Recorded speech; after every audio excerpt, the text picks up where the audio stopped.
Suriye'nin Cenderesi kenti büyük bir enkaz altında.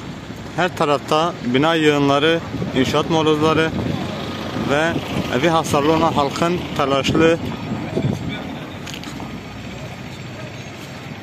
halleri gözden kaçmıyor. İnsanlar perişan durumda. Enkaz çalışmaları neredeyse yok. Adeta kendi haline terk edilmiş.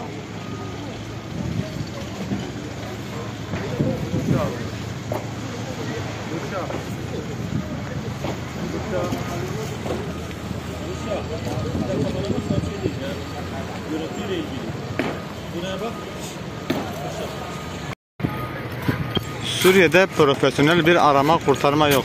Cenazesi altta olanların çevresinde eş, dost ve akrabaları kendi imkanlarıyla cenazelerini çıkarmaya çalışıyor.